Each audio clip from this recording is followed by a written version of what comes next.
The 10-day program with the title Discovering Contentment and Joy through the exploration of Bhagavad Gita. Select verses of Bhagavad Gita. All 700 verses is not possible in a short duration of 10 days. People spend lifetimes in trying to understand, trying to study the essence of Bhagavad Gita. You see, the basis of the entire Sanatana Dharma is found in the Vedas. Anything today you can take, you can trace it back to the Vedas. Even a simple custom, a simple tradition, a particular style of wearing clothes, or a print, a motif, a jewelry design, everything traces back to Vedas. And when external forms of culture, like the way we dress, way we put our marks, or the designs on our clothes, or on the jewelry, or the way the houses are constructed, all these are the external forms of a culture. When these things can be directly traced back to Vedas, what to talk about the underlying philosophy, underlying vision that is binding this entire Bharat. That also we directly trace it, we can see that vision coming out from the Vedas. The four Vedas, the Rig Veda, Yajur Veda, Sama Veda, Atharvana Veda, form the basis of our entire Sanatana Dharma. And you see, the Vedas are vast literature. There are mantras and mantras, there are mandalas and mandalas, there are prashnas and prashnas in the Vedas. So, once somebody asked, Vedas, to directly study all the Vedas are very difficult. Oh Maharshis, please simplify this for us so that we gain some insight into our own dharma, our own way of life, our own life itself. Then came the rishis gave us the Mahabharata, which in fact is called as Panchama Veda, the fifth Veda. Only Mahabharata enjoys that status of being called as the Panchama Veda, the fifth Veda. Why? Because the entire essence of Vedas is presented in a story format as a narrative about a particular episode in time which took place in Bharat. And Vyasa has very poetically presented all that happened in this sacred land in the form of Mahabharata. So Mahabharata, there is a prefix Maha. Maha means the great. Great or big. You can take it as big also, vast. So that itself again indicates that Mahabharata is also a vast piece of literature. Even though in Sanatana Dharma, we all have grown up hearing, listening to the stories of Mahabharata, directly or indirectly, the entire culture is definitely inspired by Mahabharata. So, and again, this Mahabharata is a vast piece of literature, about 1 lakh verses, 1 lakh shlokas in Mahabharata. Then further, people prayed to Maharshis or Bhagavan to simplify and give us the vision of the entire Shastras. So, Vyasa gave Srimad Bhagavad Gita, the teachings of Krishna, just about 700 verses. Now, where is 1 lakh and where is 700? Now, 700 we should not complain as bulky because lakhs and lakhs of Veda mantras are presented as 1 lakh verses of Mahabharata, and furthermore, the essence of Mahabharata is presented in the form of Bhagavad Gita in just about 700 verses. Now we have nothing to complain. No, you can't reduce it more than this, really speaking. But then we are in 2021, modern life. We have gadgets after gadgets. All gadgets came. Washing machine came. Microwave oven came. Our stove tops came. Cars came. Electric scooters came. Now electronic vacuuming and mop came. Our mobile phones came, laptops came, and all technology has come in. For what purpose? To save our time. Now we have gadget after gadget, but nobody seems to have time. What an irony. In fact, all gadgets came to save us of our time so that we can devote it for some higher purpose. No, nobody is devoting anything for the higher purpose. WhatsApp was a big revelation in the society. Everybody thought, everybody is usually very busy. People are working, people are earning lakhs, crores, everything. People are in business, people are in employment, all of that. Everybody thought everybody is usually busy.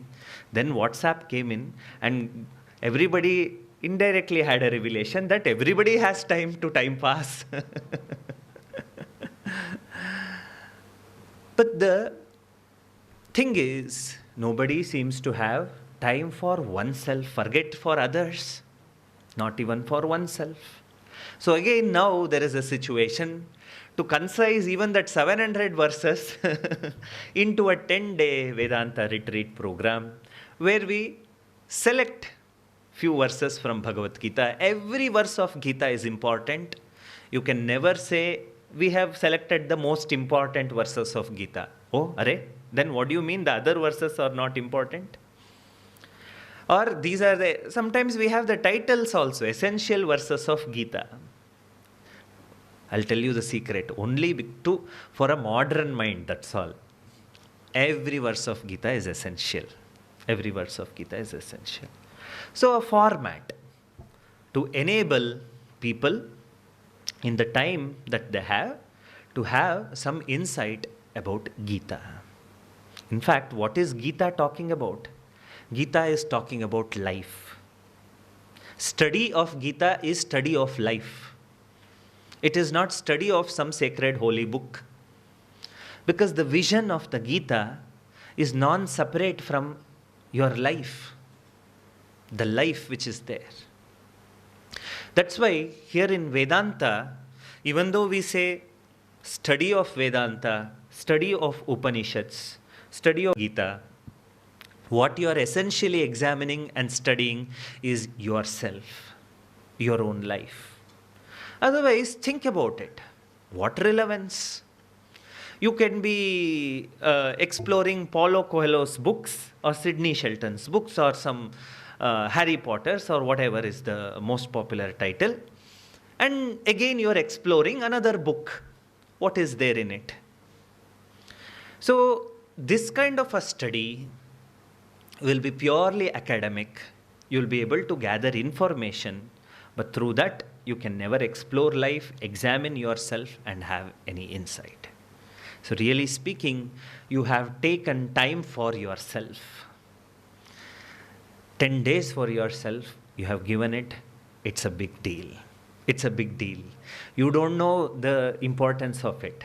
Because every year before COVID, when we have camps after camps, hundreds of people coming in, when we see the bulk of applications, and then only based on the size of our lecture hall, we can only select a limited number of people, then they know, Swamiji, we have been waiting to come for the camp. Unfortunately, first come, first serve basis, we have to let go of some people. Then they know that how important, how sacred it is to come to a spiritual institution, an ashram, to give this time for yourself. Or there is another scenario.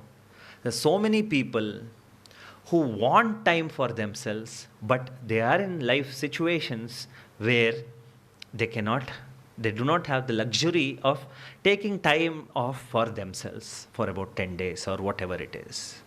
So you're all blessed Because in Shastras also it is said, Ishvara anugraha deva pumsam advaita vasanam. So if somebody has to have if somebody has to come for the study of Vedanta, which is study of yourself, it is only because of the grace of Ishvara, because of the anugraha of the Ishvara, of the higher power. That is for sure. So now this 10 days, you can explore life, the purpose of life, the vision with which you can move ahead in life through the exploration of Bhagavad Gita. Then, what is the content of Bhagavad Gita? Usually there are always, in this modern era, people are very enthusiastic. Everything they want to correlate it to science, as though science has some great thing. There's science in Bhagavad Gita. No, there's no science in Bhagavad Gita. If at all there is any science, it is life science in Bhagavad Gita. It is science to understand yourself. Not the science that you kind of very vaguely, not the people who are very shallowly understand. Like aeroplane, mobile phone, telepathy, this, that, no. You don't find that in Bhagavad Gita. Here is a grantha which is so unique, which presents the entire wisdom of life by a philosophy, by a vision, through a vision. Usually all other scriptures of the world, if you examine, they are available in the form of do's and don'ts. That's all. Their periphery is with do's and don'ts. And here and there you find some sermons, some insights about life. Otherwise, what essentially forms a scripture is do's and don'ts. Today you see that in Afghanistan, a particular Taliban group has taken that do's and don'ts and interpreted, or of course, what interpretation, that is all there, do's and don'ts. Women have to cover the whole this thing. This person has to have beard, that person has to be like this, education should not be permitted, this should not be permitted, that is allowed, this is allowed. So a particular group is enforcing the do's and don'ts as available in a particular religious book. That's all is the periphery. Starts and ends there most of the time. But here in Bhagavad Gita, here in our the sacred books of Sanatana Dharma, it is not just about do's and don'ts. Because you see, the rishis had the greatest insights. Do's and don'ts, if you really see, it's all relative. What was a don't in some particular era is a do now. Culture is dynamic. Sanatana Dharma has survived for thousands of years only because of the fact that it is dynamic. We are not stuck in time. We are not stuck in time. In particular era, stones were available, so rishis gave their message on the stones. And after that, palm leaves were available, rishis gave them on the palm leaves. After that, paper was available, the instructions or the vision of Sanatana Dharma was printed on papers. Now we have tablets and mobile phones and the cloud storage and the website and everything, so we have adapted to that. So we have Swami Dayananda, teachings of Swami Dayananda app also. So society adapts itself. Then the clothing. What you see, the clothing, which was probably the do's in particular time, or that was the norm, that was relevant to the weather conditions at that particular time. Now, the Sanatana Dharma has recognized that that may not be the practical clothing in this particular era, so has very graciously, very beautifully has transformed it to suit to the needs of the modern man. So the do's and don'ts are not like absolute. They're not frozen in time here in Sanatana Dharma. And do's and don'ts are always there in the culture. If a society has to function, it needs a certain do's and don'ts. So that keeps changing. Scripture need not only come to just give do's and don'ts. Humanity can very easily figure out do's and don'ts in a particular situation. So Bhagavan Shri Krishna need not come And then just keep telling you can eat this, you cannot eat that, you should wear this, you should not wear this, your hairstyle should be like this, your hairstyle should not be like this, your beard should be like this, your beard should not be like this. No, there's no relevance. Then, should you talk about science?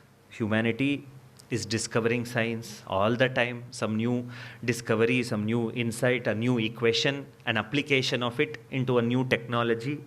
It keeps on happening. If you really observe humanity over the period, over the years, what is it that humanity is unable to figure out? Unable to figure out.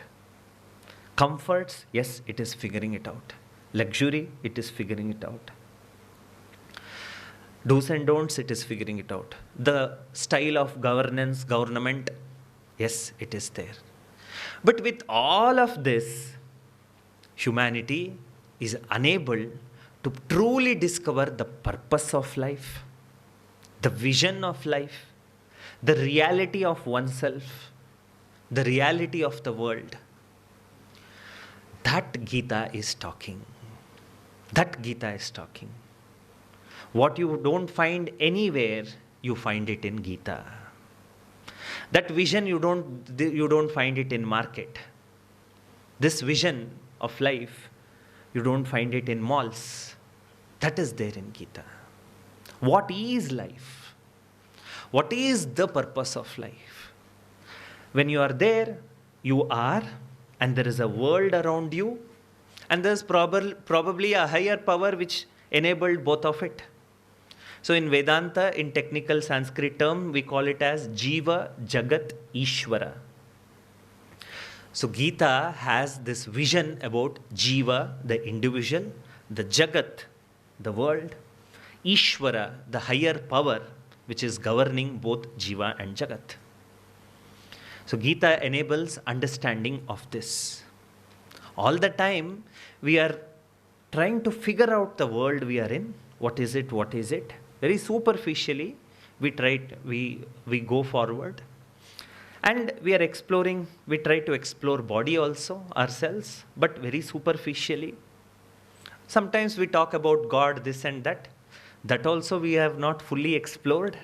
Somewhere we go to the temple, we offer pranams, we offer something, we receive prasad, and we are done with that. That is our exploration, but nothing further. Thus far, not further. But Gita gives you this leap of understanding to understand your own life. Because contentment and joy can be discovered only in understanding of yourself and the reality of the world. Not by just consuming some pleasures. This is the mistake modern society has done, the corporations have done, the conditioning which is put forth in the society. Sensation and pleasure is mistaken as joy. Sensation, just a sensation of the sense organs, is considered as joy or contentment. And a big billion-dollar marketing firms have been employed in order to give this conditioning into people's mind. So this is in place. Now what your whole life purpose? What is the picture of life presented in front of you? To keep on seeking sensations all the time. Sensation, sensation, sensation. So much that one fine day you really get tired of it. You see that. You see how subtly we all have been conditioned without our knowledge. In and through, you are only seeking sensation. Nothing else humanity is seeking now in modern life. It is only seeking sensory pleasures, or that also becomes a big word, just a sensation. Clothing, okay? What are you seeking? Look at all the branding words used in a clothing brand. Soft, smooth, silky, what is that? Water-free, fragrant, this, that, all of it. What? To make you, to keep giving a particular sensation onto the skin. The largest sense organ, skin. Then another brand came, marketing fellow came, then said we'll add fragrance also. So 20 years back or 15 years back, we just had detergents. Now we have fabric softeners and fragrance also added with it. Why? Because the people want to give you just a sensation. Then tongue. People used to have a morning breakfast or something at 7:30 or 8 and wait for lunch at 1. Then directly dinner. There's nothing in between. Then some other people came and started introducing sensation throughout the day. So early morning tea or coffee was introduced. So in keeping with that, we also have early morning tea, coffee in the ashram. And then breakfast. After that again, coffee, tea to put further sensation in the mouth. And then some gap or some snack time in between. People introduce 11 o'clock break also. And then lunch. Okay, you should be finished with lunch. No. After lunch, mouth freshener. Or something more to increase the sensation again. Then evening tea. Snack to go along with it. Night supper. Some digestive after that. So basically some sensation on the tongue also. And the ears, another sense organ, seeking always a sensation. So they introduce the ear pods, AirPods. The thing, constantly there is a music or something must be there, some sensation over there. Whether you are understanding something or not, you are really enjoying that song or not, we don't know. But it should be there. So life has become like this, where sometimes, mechanically one is chewing a gum and all the juice and sweetness is gone out of it. Now the person doesn't know what to do with it, how to handle with it, so the person goes on chewing it. And some other thing has to come.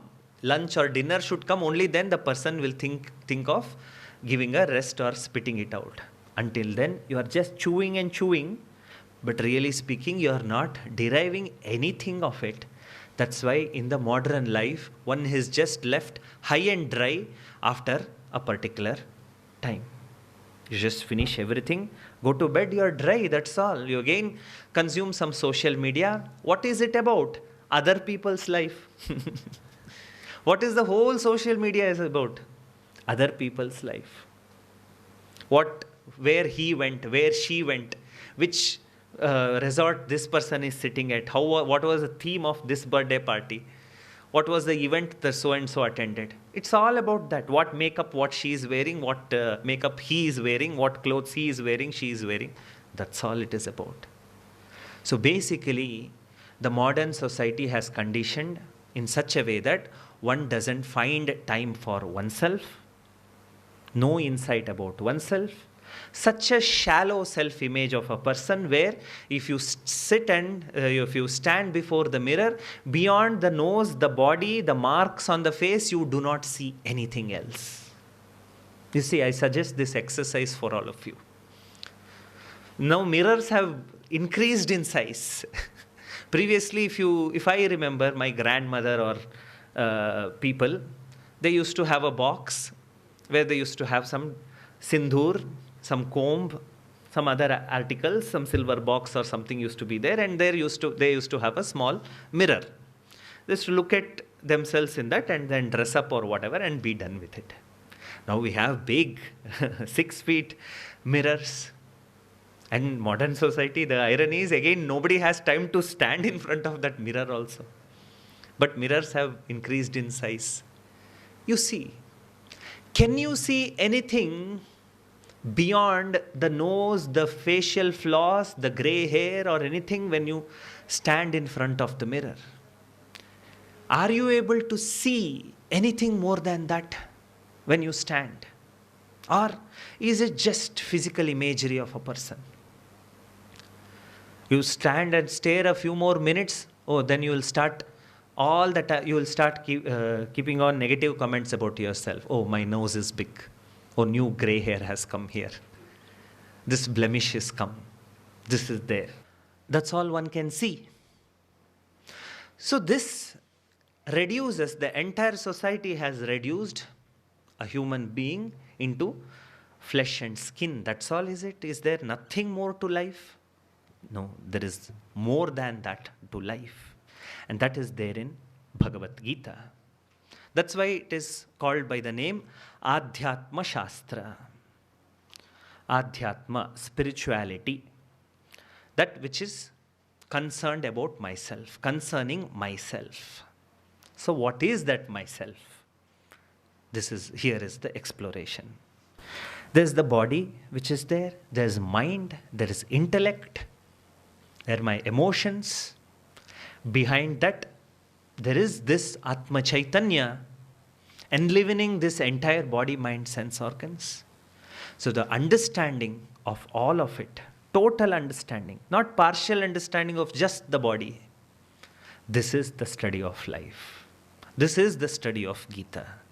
Through this, you can discover insight, you can have an insight and real contentment and joy beyond pleasures and sensations you can discover by the exploration of the Gita. So that sets a tone for our exploration of Gita, which is going to begin from the next classes. So with that introduction, I'll conclude this morning session of Bhagavad Gita, and we will all again meet now for chanting class. Om Purnamadah Purnamidam Purnat Purnamudachyate Purnasya Purnamadaya Purnameva Vashishyate. Om Shanti Shanti Shantihi. Harihi Om. Shri Gurubhyo Namaha. Harihi Om.